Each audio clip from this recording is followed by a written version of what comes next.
तो चलो सीधे पॉइंट पे आते हैं। एक स्टूडेंट और हर महीने 10,000 रुपए की कमाई, क्या ये सच में हो सकता है? चलो पता लगाते हैं। जरा सोचो, महीने का एंड है, पॉकेट एकदम खाली और सारे दोस्त बाहर घूमने फिरने का प्लान बना रहे हैं। कैसा लगता है? और उस टाइम दिमाग में बस एक ही बात घूमती है, काश यार थोड़े पैसे होते। ये वाली फीलिंग हम में से ज्यादातर लोगों ने कभी ना कभी तो महसूस की ही है। तो असली सवाल यही है, क्या एक स्टूडेंट अपनी पढ़ाई के साथ सच में हर महीने 10,000 रुपए कमा सकता है? तो इसका जवाब है एक बड़ा वाला यस, बिल्कुल हो सकता है। और वो भी बिना अपनी पढ़ाई डिस्टर्ब किए, बिना किसी स्कैम में फंसे और हाँ, बिना उन रातों रात अमीर बनो वाले झूठे वादों के। देखो, सबसे पहली और सबसे जरूरी चीज है अपनी सोच बदलना। सोच बदलो, खेल बदलो वाली बात है, क्योंकि जिस दिन सोच बदल गई ना, उस दिन पूरा गेम ही बदल जाता है। एक बहुत बड़ा मिथ है जो हमें लगता है कि पैसा सिर्फ डिग्री से आता है। नहीं, आज की दुनिया में असली पैसा स्किल और कंसिस्टेंसी से आता है, बस। और अच्छी बात पता है क्या है? कि स्टार्ट करने के लिए जो भी चाहिए वो सब पहले से ही हमारे पास है। एक स्मार्टफोन, एक इंटरनेट कनेक्शन और दिन के बस 1 से 2 घंटे, बस इतना ही। अब देखो, 10,000 रुपए सुनने में शायद थोड़ा ज्यादा लगे, है ना? चलो इसे थोड़ा तोड़ते हैं। अगर हम 10,000 को महीने के 30 दिनों से डिवाइड करें तो कितना हुआ?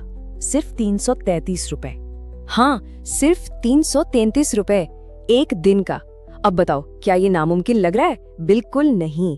सारा खेल बड़े टारगेट को ऐसे ही छोटे रोज के टारगेट्स में तोड़ने का है। तो सवाल ये उठता है कि ठीक है, ये 333 रुपए रोज आएंगे कहाँ से? तो चलो अब उन 3 असली और प्रैक्टिकल तरीकों की बात करते हैं जिन्हें इस्तेमाल करके स्टूडेंट्स आज सच में पैसे कमा रहे हैं। तो पहला रास्ता है फ्रीलांसिंग, मतलब अपने ऑनलाइन स्किल्स का इस्तेमाल करके पैसे कमाना। और सच कहूं तो ये आज के टाइम में सबसे फ्लेक्सिबल तरीकों में से एक है। और देखो, इसके लिए कोई एक्सपर्ट होने की जरूरत नहीं है। अगर थोड़ा बहुत कंटेंट लिख सकते हो, कैपकट पर बेसिक वीडियो एडिटिंग आती है, कैनवा यूज करके ग्राफिक्स बना सकते हो या किसी का सोशल मीडिया हैंडल कर सकते हो, तो अपवर्क और फाइवर जैसे प्लेटफॉर्म्स पर कमाई शुरू हो सकती है। और हाँ, एक प्रो टिप, परफेक्ट होने का इंतजार मत करो, सीखते सीखते कमाओ, क्योंकि काम करते करते ही इंसान बेहतर बनता है। चलो अब आते हैं दूसरे तरीके पर। ये है पार्ट टाइम जॉब्स और ऑनलाइन माइक्रो वर्क, मतलब छोटे छोटे काम जैसे डेटा एंट्री या ट्रांसक्रिप्शन। ये उन लोगों के लिए बेस्ट हैं जिन्हें एक फिक्स्ड इनकम चाहिए। एक छोटा सा हिसाब लगाते हैं। मान लो दिन में सिर्फ 2 घंटे काम किया और 150 रुपए प्रति घंटा मिल रहा है, तो आराम से महीने के 9,000 रुपए बन गए। सिंपल मैथ है। लेकिन हाँ, एक बहुत बहुत जरूरी वार्निंग।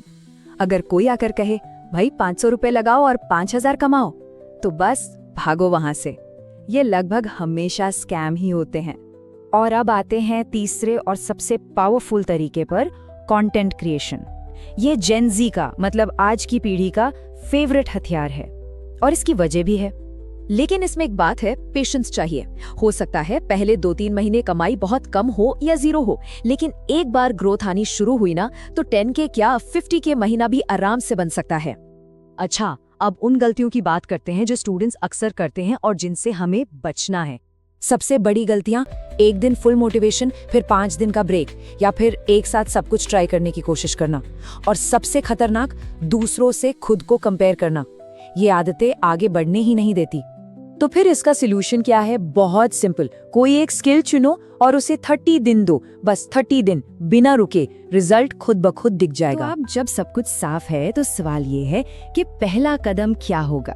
एक बात हमेशा याद रखना, महीने के 10,000 रुपए कमाना कोई सपना नहीं है, ये एक डिसीजन है, एक फैसला, और ये फैसला आज करना है। तो मैं बस एक सवाल के साथ बात खत्म करूंगा। अगर यही सोचते रहे कि कल से करूंगा, तो वो कल आएगा कब?